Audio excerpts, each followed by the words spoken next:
hit it. Microphone check. Baby, 1, 2, 3, 4. Ladies and gentlemen, boys and girls. You are now rocking with the best. It's not some Baby. One time. still shining. Respect my swag. It don't mean a thing if it ain't got that swing. And this is Another episode. a Swingers After dark. What time is it? It's time to get live. and this is your host. Not some baby. Let's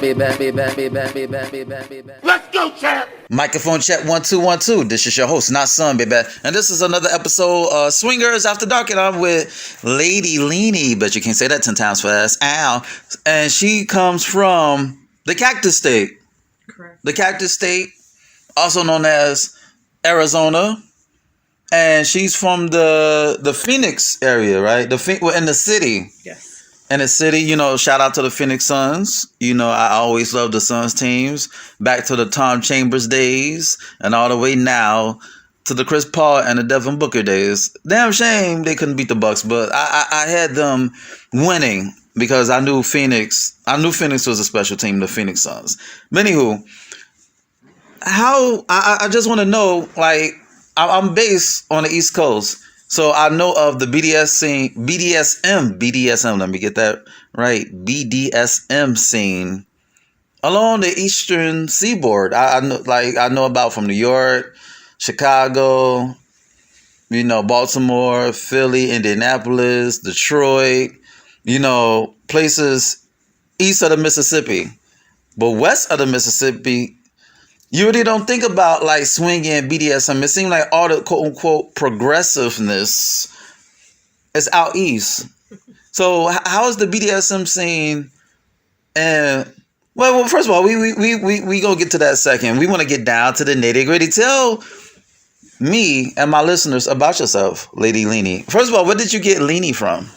Linni is basically my ex-partner's alias cut in half. And then I always like the double letters. So Lady Linni. Oh, okay. A name with a message or with a purpose or with an origin, because I never heard of Linni. You know what I'm saying? I never heard of Linni before. So I thought that was you know different.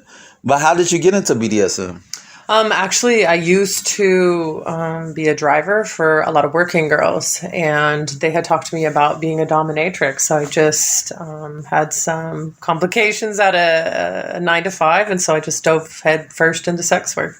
So what kind of working girls? Come on, we gotta get this. Listen, we can't say working girl. We can't call like a janitor a floor technician. You know what I'm saying? So you got to get down to the nitty gritty. So working girls, escorts, strippers, massage girls, I used to give them rides to their calls, and they were making good money. I started asking questions, and because of my size and my height, they suggested I get into professional domination, so being a professional mistress. So I had lost a job, and I just dove in head first and started out there in Phoenix, and 8 years later, here I am. And how tall are you? 6'1". Okay, No shoes. She a tall glass of water. You know what I'm saying? Quench your thirst, baby. Sprite ain't got shit on her. You feel me? Because a lot of dudes will most definitely obey their thirst. So it's like, so you started in Arizona. Yeah, originally I'm from Montana. The BDSM scene out there, it's there, but it's very, very small, very, very discreet. I've advertised for sessions out there, and I can do well because there's literally no one out there. Phoenix, there's a huge scene from the east to west valley, tons of munches, parties, different niches and things going on. They have Apex, Arizona Power Exchange. And then I work at a commercial dungeon. Shout out the Den of Indominus. It's owned by headmistress Portia Lynn. She is a famous porn star from the 80s. So she's been in the valley for about 20 years. That's the first dungeon I started at was there. I've sessioned at dungeons in downtown Chicago, Portland. I do want to do a shout out for Portland. Sub Rosa PDX is a place out there that was pretty cool. I've been accepted at the Sanctuary in LA. That's another place that you can check out in California. There's a couple places in San Diego, the House of Black.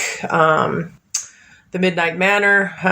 What else? But yeah, I've basically been a traveling pro dom for the last 8 years, coast to coast, fucking dudes up. So, and I accept women and couples as well, not just men, but primarily my submissives are elderly white men. Okay, so what is a munch? A munch is just like a social meetup. So basically you get coffee, or you can go to a slosh, which is drinks. People with similar interests will come. So if you're having a femdom munch, then it would be people who are interested in female dominance. I did do a munch for the dungeon. So folks that were interested in learning more about the dungeon. I also did munches for my kink parties that I do at the den. I throw parties as well. I'm an event planner. They're female dominant themes. So most of the folks that attend are into femdoms. So. And what is a power exchange? Power exchange is just what happens when you're playing in a BDSM dynamic, right? So the submissive gives over the power as you're playing, depending on how you're playing. No. You got to break it down. That doesn't really got to do with trust. Like, I'm giving myself to you to dominate me. Right. So it's an exchange of power by me being submissive and you being dominant, and I trust that I'm in good hands. So is that really the simplistic way of viewing power exchange? Absolutely. Trust is huge. Communication is huge. Discussing things like hard limits, safe words, medical issues. Really getting to know somebody before you're playing, or even if it's pickup play, just getting a good idea of what they're looking to experience, because you don't want to traumatize someone in a way that they're not wanting to be traumatized, right? So I'm into mind fucks. So a lot of times what I enjoy doing is making people think I'm going to do stuff that I'm really not going to do without their consent. So I have to tell them that beforehand, like, hey, I'm really good at this, because in the middle of the session, they think I'm going to do some shit because I'm fucking with them, when really I'm not going to do anything without consent. I like to play safe, sane, consensual, and keep the lines of communication open, and hopefully give the person an experience of a lifetime, right? Or something that they can't forget, or open that door to exploring something that maybe they've been thinking about a long time but couldn't meet anybody that wasn't able to meet somebody that was into it. So my biggest thing is giving someone a space to be vulnerable, a space to feel comfortable, expressing some of the most taboo things they've thought about in their life. I do get into and have done some more taboo fetishes, and I guess in the name of this podcast, I can talk about those things. But brown showers, and that's shitting on somebody basically. I've done forced, which I don't like that word, but encouraged by. So encouraging men to be bisexual. I'm into that. Something hot about somebody who'll suck a dick for me, right? But that's all like stuff that I do with my pro work. My personal life is a bit different. I do have to have a balance, so I am not necessarily in a lifestyle dominant all the time. Right? Wait. So how can you influence somebody for a dude to be bisexual? I think that it's already in him if he's going to do and act like that. What you think? Yeah, it's already in there, right? And then they just they want someone to go along with them, to encourage them to do it. They're getting off on me forcing them to do it, right? It's like a release for them. They not in a real world. They don't have to hide. But when they're in a lifestyle, they could be who they want to be. Right, and giving them that space where they can be vulnerable, transparent, and just have a good time without feeling judged. A lot of folks have labels. I'm not here to label them, whether they're gay or straight or whatever the case. That's not what I'm here for. I'm here to make fantasies come true. And that's the same with like cuckold stuff. Cucks will want to see me and my man have sex, and I will humiliate them in a way where they know that sex is not something they can have with me, and they can't please me like an alpha man can please me. And that's fun for me too. But you have to communicate. You have to, get into the nitty gritty of why people like things, to kind of see where they're coming from, so that you can make sure you're not, triggering them or traumatizing them, or, hurting them in a way that they don't want to be hurt, because that's not the idea, right? Consent is huge. And, sometimes after these scenes are over, they're embarrassed or they're shameful, or even beforehand, there's a lot of shame around a lot of this stuff. And to be able to come and meet somebody and not be shamed is a big deal for them. And I like to give them that space. Even if I think it's weird as fuck, or I'm like, holy shit, that's crazy, or whatever the case, that's not for me it's not my place, right? So what do you think about the depiction of the BDSM community? You have 50 Shades of Grey, and you got bonding the series on Netflix. So what do you think about me personally? It's like a cartoon version of BDSM. It's kind of like if I was ignorant about BDSM, I would think that y'all are freaks. You know what I'm saying? It's like it's how they depict it. It's like a caricature of the truth or of reality. So how do you feel about the depiction of the BDSM community and what y'all do? In one word, cute. Right. So bonding is cute. Some of the things that the woman in bonding did with her assistant or her partner, I didn't like. He was obviously uncomfortable with some of the things they were doing, and I would have had a conversation with a doubles partner or an assistant like that far ahead of time. So, but it's entertainment, whatever. It's fun to watch. And then the 50 Shades of Grey, also cute, right? So there are folks that live the lifestyle and live like that, where they're married or they're having sex with their submissives or their dominants or whatever the case may be. But the community as a whole, from what I see and how I feel, doesn't think it's an accurate description, right? So I do not allow my submissives to penetrate me, so there's no sex on their end. Now, mind you, I do strap-on, so I do fuck them, so to speak. But the movie is not indicative of how I live or how a pro-dom lives. But again, entertainment was interesting to watch, but no. So when you have sex, like when you pegging dudes, when you fucking dudes in the ass, is it like, okay, this is against the patriarchy? Is that like a political underlying political stance or influence or motivation to peg a guy? Fuck, or in other words, put on a strap on and fuck the shit out of him.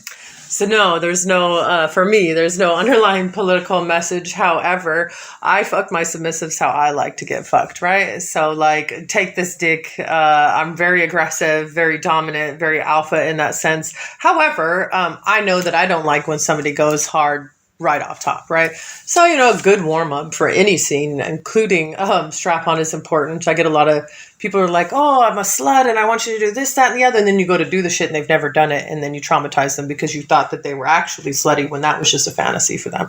So you have to make sure, you're warming folks up and lube and being respectful. But no, what gets me off is just like when I hear the noises and the painful noises. That's hot to me. And I guess maybe I have a little bit of dick envy. I would love to know what a woman's pussy actually feels like when you penetrate her. So sometimes I fantasize about that. I have had strap-on sessions with my ex and I were poly. He had another partner. Her and I used to have strap-on sessions, and the noises that she made. Yes. And then just wanting to, when it comes to strap-on with a woman, wanting to please her in ways that she hasn't been pleased in a long time. But with the men, no, it's all the way in and it's hard as fuck, and I'm rough as fuck with them. So see, I'm glad you talk about penis envy, because a lot of chicks, they deny it. So how did you become, how do you assure yourself that it's about dick envy? Because a lot of chicks, they have dick envy, but they don't want to admit to that. I don't know. It's just the way women sound. And I'm inside of, like when I was inside of my ex Metamore, she made these noises and I couldn't actually feel it. So I wanted the feeling that accompanies that noise, right? And so sometimes too, I also would love to know what my pussy feels like when somebody's inside of it. So that having that kind of fantasy, and because the way men sound when they're fucking me is like, oh, it sounds like it's good, right? But I want that experience, I guess. Well, I would advise you, if you want to know what a pussy feels like, get some silly putty. You know what I'm saying? You have to get some silly putty. That's how you know. If you want to know how pussy feels like, get some silly putty, and that's how it feels like. Well, thank you. Appreciate that. Yeah, so that's how, real talk, that's how, yeah, that's how I feel. It. Get some silly putty, and then that's how, it's like a warm silly putty that's on the dick. Don't make fun of me when you see me later and I got the warm silly. That's how you know it. It feels like silly putty. And then when we're about to orgasm, when men about to orgasm, it's like a softer version of taking a piss. When before the urine passes the vagina, or it kind of like it doesn't have a burn, but it has a displeasure. It has like I gotta pee, I gotta hurp and pee. It's not comfortable to feel like that you got to take a leak. Mm-hmm. But when you're about to come, it's like the softer side of that, knowing that something gonna come out, but it feels like a tingly. Yeah, it's a tingly sensation, like when you're about to come and the cum is about to come out the dick. Yeah. It's like a tingly sensation. So, or about like how women get orgasms, you know. So it's the same thing. It's just a tingling sensation outside the penis that's going out the penis. Okay. Well, thank you for. Yeah, that's it. I'm breaking down the science. I'm breaking down the science. So, are you going to the Southwest Conference? I thought about it. I might. I haven't gone in. It's been a long time. So what is Sunday Fun Day? Oh, Sunday Fun Day. So those are my kink parties. I started them up before COVID. It's a femdom theme. So for me, it just is a way to showcase myself because people are scared of me, intimidated by me because of my ads. Apparently I look scary. I don't fucking know. So they come to the parties and they see that I'm pretty laid back. I'm not a super strict mistress. But the party is a space to bridge the gap between pro and lifestyle. So lifestyle, a lot of times are frustrated with pros because we charge money. You do have the nastier side of this business where women are doing it just for the money.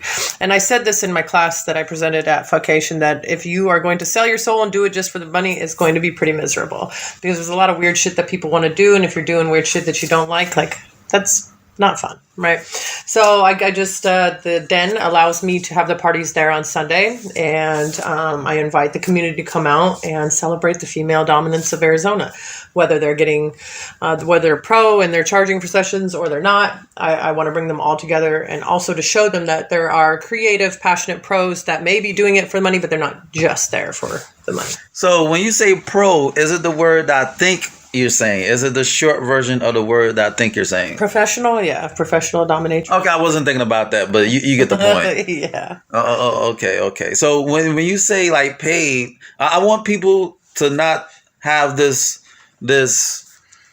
I want to draw the line between prostitution and BDSM. You think there's a difference? Because I'm asking because through the naked ear, people think that when you say paying, it's like, what exactly I'm paying for? I'm paying for pleasure.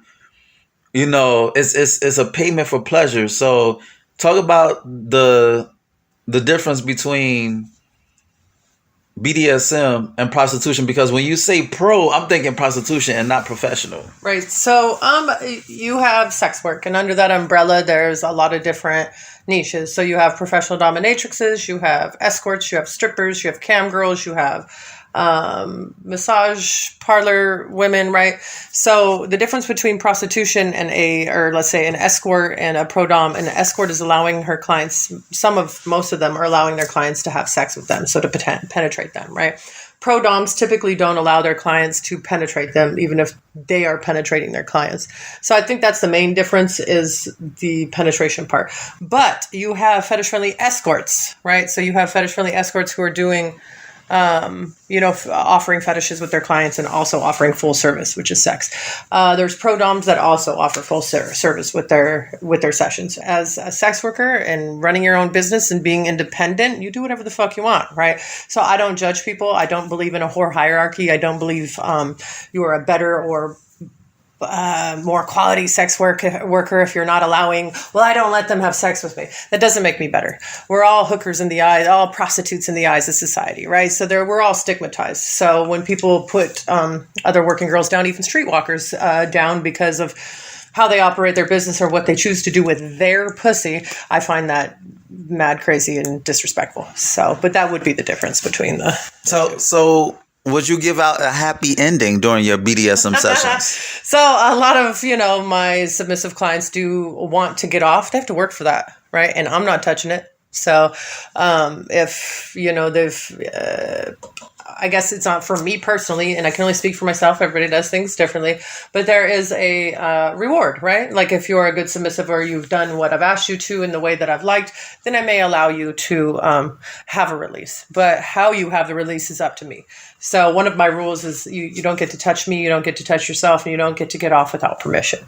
So they have to ask permission in my sessions to come. And sometimes I say no, and sometimes I say yeah. It just depends on how they act. So what do you think about the taboo of mixing sex with BDSM, happy endings at the end of your sessions?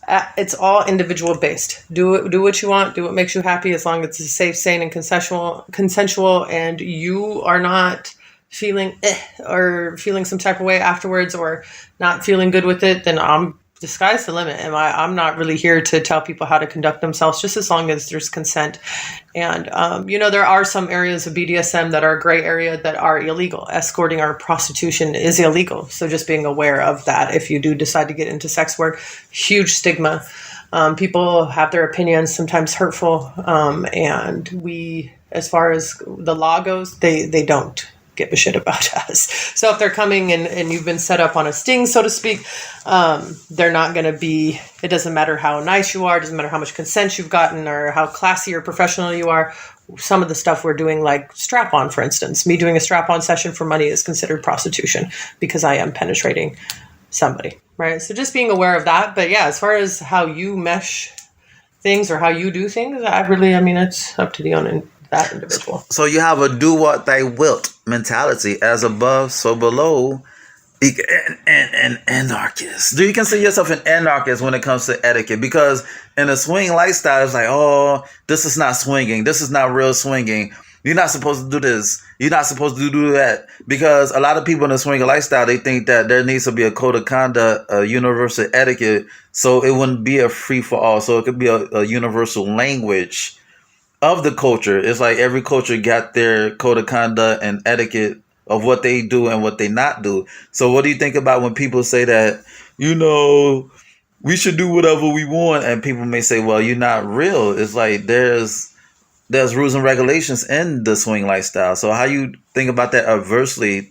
to BDSM? I think there's definitely a foundation for rules and etiquette, and there's general concepts that you should definitely follow and adhere to. I'm not saying just like willy-nilly, but as far as like what you do personally in your fetish or in your life, in your swinger lifestyle, I'm open to, you choosing how to live that. But you definitely want to follow the etiquette of parties, and there is rules as far as any party you go to, there's rules that you're going to want to follow to make sure you're not getting kicked out and looking like an asshole. So as far as whether you're real or not, I can't speak on that. I'm actually really new to the swinger lifestyle.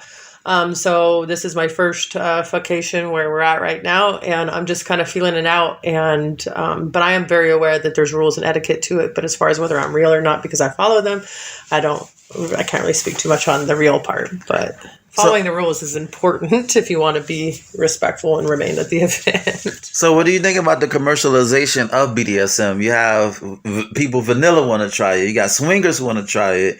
You got all types of people who want to try out BDSM in some capacity because of, 50 Shades of Grey and, the rise of the interest when it comes to BDSM. What do you think about the commercialization of the lifestyle? Personally, it doesn't bother me too much. I know it does bother other folks because it was kind of even like escorting or prostitution. It was a secret society, but now you got Cardi B and different people rapping about prostitution, or even people rapping about, or not even rapping, but talking about BDSM, and it's more out there. So I think it's cool that people are interested in wanting to get to know more about it. But as far as BDSM goes, even the swinger lifestyle, you can get hurt. You can have drama, just like anything else. You want to make sure you're doing your research, make sure you're playing safely, make sure you're, having safe words and talking about hard limits and communicating and things like that. So I'm all for people joining and wanting to learn more, but just jumping into it and doing it without being mindful of, for instance, like flogging. Where do you flog? How hard do you flog? What kind of floggers are there? Things like that. You should probably figure out and do your research before you just start flogging people, right? So have you ever been in drama in BDSM, and how do you handle drama? Yeah, there's politics in every scene. I don't respond to it, period. I got nothing to say. So if you have a problem with me, my inbox is open. I've had issues with clients. I've had issues with other working girls. And with other working girls, it comes down to competition and money. There's money for everybody. I'm nobody's competition. I'm 6'1" with red hair. You know what I'm saying? So the next person doesn't look like me, doesn't offer what I offer. And there's somebody, as far as the professional work goes, the money-making part of it, there's somebody for everybody. But the politics part, if somebody's upset and we can't work it out in the inbox and they end up being public about it, I just don't respond to it because they already feel the way that they felt. I've already privately done what I could and just find it to be messy to engage. So what do you think? Why do you think that people run to social media and state their grievances towards somebody instead of talking it out behind closed doors? Do you see more of that in BDSM? Well, I think there's always, most of the time from what I've seen, there's always been that attempt to talk about it first. And then if things aren't rectified in the way that they like, or they feel like making a statement, a lot of times I feel like statements are made because they want the people that are following them to not deal with this person. Let's just say you out somebody for being physically abusive. You're outing them so that you can make sure everybody's safe. But if it's something petty, I can't think of an example off the top of my head, then I don't see the point in like using social media unless you're looking out for somebody's safety or something. But even then, there's still ways to communicate to the community that this person is not a safe person. And if you vetting is important, and when you're screening your clients for sessions and things like that are important. You want to hear what their other partners have to say about, the other people that they've played with, or with my submissive clients, I ask them for references and things like that. So there's ways to go about it to avoid the drama. But if the drama happens, you try your best to make sure everybody's comes to a mutual agreement and is happy at the end of the day. But that doesn't always happen. And like I said, I usually just try to stray away from it. When it comes to stealing clients, I can't steal your clients. These men don't belong to me. And even if they did own me, they're going to do whatever they want to anyways, So, and they always come back. So I'm actually proactive in sharing my clients. If a girl wants a session I have a submissive here that's coming tonight. Shout out to Mistress D from Baltimore. She's going to be teaching me needles later. I wouldn't mind if he wanted to book a session with her, like a full-blown session, or anybody he wants to see, he can see. I've been seeing him for almost 2 years, but like I said, I don't live here in Indianapolis, so he wants to see other folks as long as he's safe, as long as other people are, treating him respectfully and respecting his consent. I don't have a problem with that, but I try to avoid all the petty stuff, so. Okay, because if you feed into it, it becomes wildfire. Right. You know what I'm saying? Then it keeps going and on. But if you just egg it, and it's like people going to forget about it during the next news cycle, during the next drama. Right. So how I saw the ad for Sunday Fun Day. Fun Day Sunday, my bad. Fun Day Sunday. And I noticed you had a lineup of mistresses.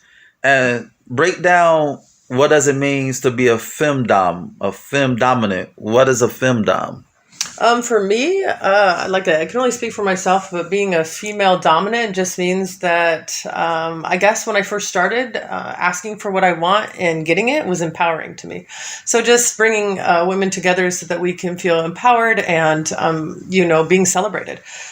Female dominance can look a lot of different ways. For me, it's basically looking somebody in their face and asking for what I want and getting that. That's just a small aspect of it.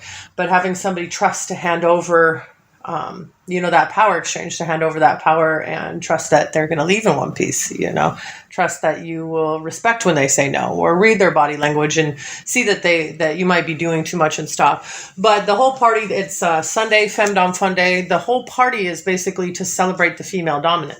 I do allow men to talk at that event. I do allow, different dynamics and stuff. You don't have to be, because there are some masters and male doms that want to come. I'm open to that, but that's not what we're there for. The main theme is the femdom theme. And the women that I list are typically house mistresses from the den or lifestyle mistresses that are going to be at the party. Mm-hmm. So if you see them listed, there's a good chance that you might be able to play with them or at the very least talk to them. And a lot of the lifestyle... You mean playing as in fucking? No. Oh, I just want to get that clear. So I do allow sex at these parties. So if these mistresses want to have where the man is or somebody is penetrating them, they can do that. But as a professional session, a lot of them don't. But again, we're all independent. We all work for ourselves. And so what one person decides to do, the other one might not. So The house mistresses, though, they typically are saying no to somebody having sex with them at these parties. At the den, they don't allow that. The den is pro-dom only, so there's no escort services. There's no gray area in that sense. So when you're scatting on someone in a session, it's like, what mind do you have to be into literally shit on somebody? You know, there's a slang that, yo, they shitted on me, but not in a literal sense, but in kink, literally, people are into scat. Yes. So how, as a practitioner, how do you get into the mind of scatting or pissing on somebody, or like, it's like, what is the mentality behind it, and how do you view your subjects? Again, I'll repeat this a lot. I'm only speaking for myself and my own experience. In the beginning, I was able to charge more for brown showers. So I was excited about the money. It is now on a hard limit list of mine. I don't do it anymore. When I did do it, it was more me wanting to give somebody the space to feel comfortable and vulnerable to ask for that, because most people are going to talk shit to them, pun intended, put them down and make fun of them for what they want. There's a lot of different stuff that goes with brown showers, mainly from my experience. If you are a human toilet, you are just an object. Right. So I look at them just as objects. I don't look at them as human beings. If you want to consume, that was a little more difficult than me. I definitely have covered somebody's mouth and watched him eat the entire thing. But he told me, that particular gentleman told me he was coping with childhood trauma around that. So I'm thinking there might have been some like dirty diaper issues growing up. Right. But I am not a therapist. I am not a counselor. I just make sure that they know that the risks of eating shit, what comes along with those risks, and to be aware of those, because obviously you want to make sure you're taking care of that after you leave. But the mind frame I have to be in, I look at them as objects. I look at them as, like I said, not a human being. So when I do it, it's more of just like this is all you deserve. And this is the only way you'll get my attention, that type of stuff. I did have a gentleman who used to jack off with my shit. And I do have to shout out a friend of mine. I'm hoping maybe I'll tell her when this airs so she can hear it. But I used to blindfold them because I have a bad gag reflex. So I would blindfold them so they wouldn't see me gagging. This is years and years ago. I had a Domme dungeon sister, Mistress Nico Noir. Definitely look her up. Nico Noir out of Phoenix. She said, you take that blindfold off and you gag in their fucking face. And that's the thing. You can do whatever you want. So why was I worried about gagging in their face when they want me to shit on them? And ladies and gentlemen, this is consensual. This is not forced. So you never know, Johnny, Rich, or Billy at work, you don't know what they may be into. You just don't know. These are professional dudes. Like, these are no slouches that you who participate in your sessions. No, yeah, I've sessioned with CEOs, CFOs, cardiologists. These guys are running their multi-million-dollar companies during the day, and then want to come and have that balance and submit to somebody. The shitting stuff, a lot of the taboo stuff, in my opinion, comes from an unhealthy place, maybe from childhood issues. But we're reenacting and we're doing a session to cope with it in a more healthy way, which is why I allowed it. The golden showers is also kind of fun. It's like a sort of a marking your territory type of ordeal sometimes, or just a lot of humiliation and a lot of degradation, which I really love and I'm really good at. You also have men who have small penises who have been made fun of for a long time, and they love that. And I'm really good at that, and incorporate that into my cuckold and my encouraged by and different sessions like that. So yeah. So what aspect of cuckolding that you're involved in? So at my Femdom Fun Day party, I had a cuckold after party, and basically, what is a cuckold? A cuck is basically somebody. So the basic fantasy behind it is you have a married couple, right? Typically they're white, and this is just my experience. And then you have a black gentleman that they've called in as a bull, right? So the bull will fuck the wife, cum in the wife, and then the husband will eat the cum out of the wife, which we're calling the cum bull seed, right? And then there's offshoots of that. So you got breeding and that's impregnating them on purpose, that type of thing. But the cuck is basically somebody there that is like, in my experience and in my viewpoint, is encouraging somebody to go get some good dick. Or their wife really likes alpha men with big dick, getting her ready for that. So eating her pussy to get her ready for a night full of men, or the wife or whoever is only allowing him to interact with her if he's eating her out after she's been fucked by several big bulls, right? So for me, I like it because I'm 40. I'm in my prime. I like to have sex and to have a cuck in my life that he knows that's what makes me happy. And he's literally willing to never get pussy from me, but to encourage me to go have these amazing sexual experiences. Fuck yeah. So at my cuck after party, I made there was 4 of them in attendance. I put 1 in a cage. Then I made the 3 others kneel and watch while an alpha bull showed them what a real man does. Okay. Yeah. So and then afterwards I fed them his cum. I did weird shit like that. I let them, ass worship or foot worship. They'll do that while we're pleasing each other, things like that. So how do you get into the mindset? Because the average person would think that's grossed out, but is this something that you grew up with? Because that may be like something.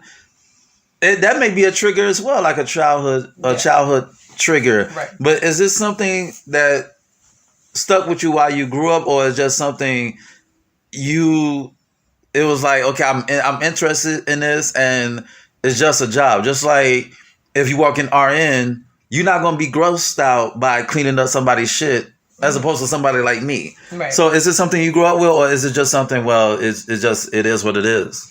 Sometimes I do consider it just a part of the industry and the job, but I'm not going to do it if I don't like it. So if we're doing this, if we've actually booked a session and we're doing a session, it's because I enjoy it.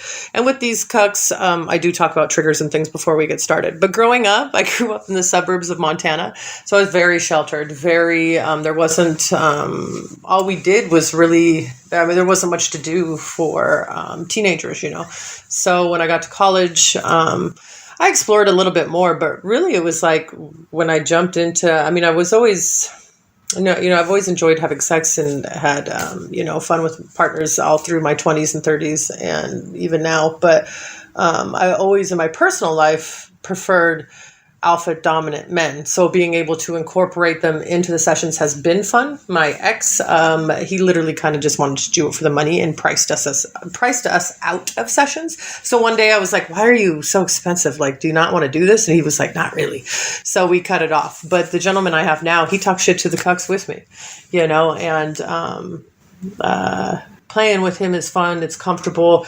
But yeah, no, I wasn't raised like this. And I think that's probably why I was like really sheltered. So now that I have a chance to explore, and even sex work gave me a chance to really put myself out there to explore, it's been a really interesting ride. But personally, I have a lot more exploration to do. I'm not a dominant 24/7, but it does take the right alpha male to kind of get me in that switchy, subby mindset.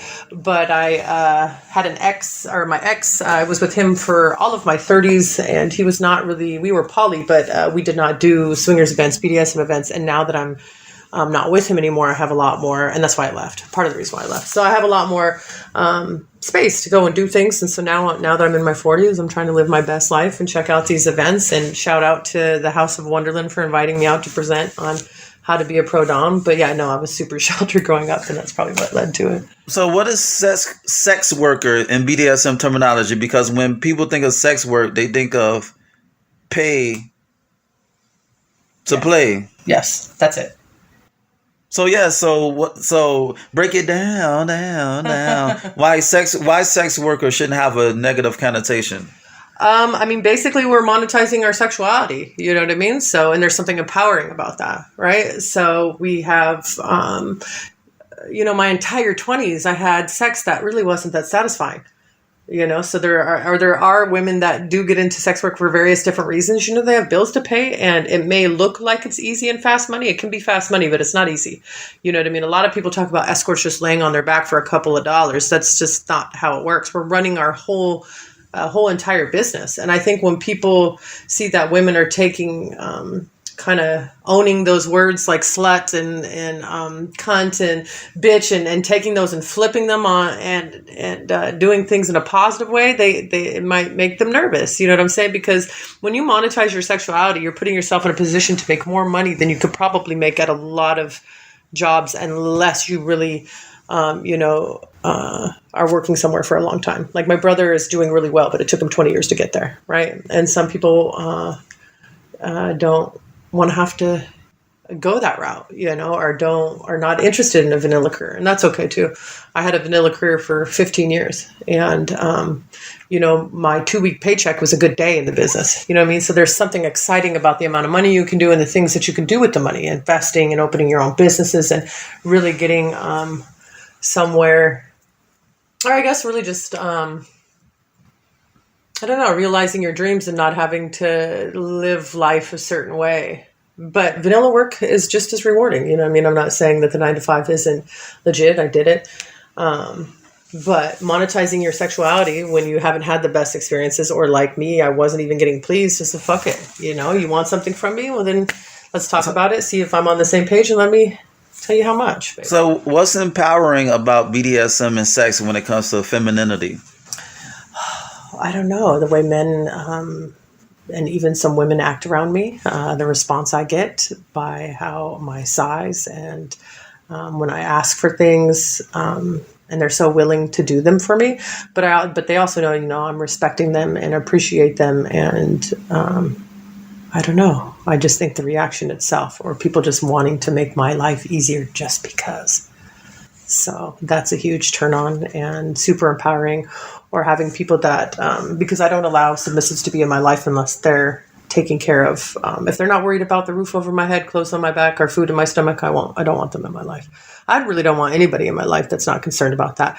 Because people would say, oh, well, you're doing it just for the money. Well, that's like any job, right? Like you get up and you clock in to get paid to take care of your family, So, but there's something empowering about taking how you look and the skills that you've acquired and putting them together and creating this whole sensual, sadistic, whatever you want to fucking be, and being able to make a living off of that.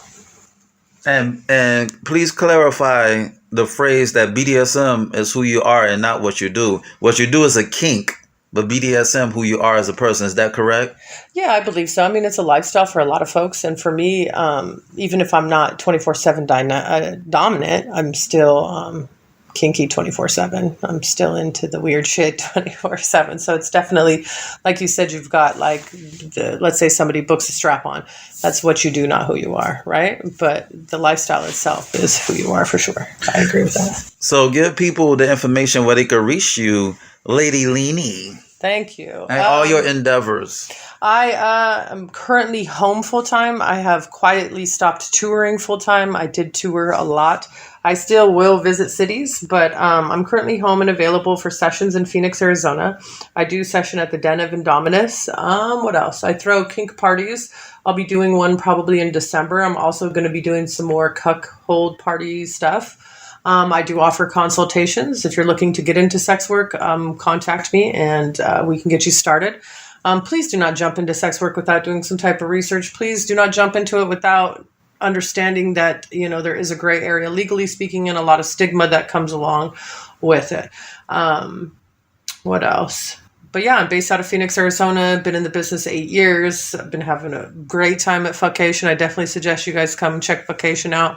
It was my first one. I'd definitely be back. But yeah, I'm in Arizona, originally from Montana. I'm still available for Fly Me to use. So if you want me to come to your city and it's not Arizona, then we can definitely make those arrangements. And outside all that, I'm still easy to approach. I'm relaxed. I'm not super strict. I'm not in Dom mode all the time. So if you hear this and you're at Fuckation, come say hi. And on that note, this has been another episode of Swingers After Dark, and this is your host, Not Some Baby. Check out my website at www.notsonblaze.com. That's www.nahsunblaze.com, and check out my ebook, Fuck. You heard right. Fuck. Fuck. It's on Nook, Kindle, iBooks, Google Play.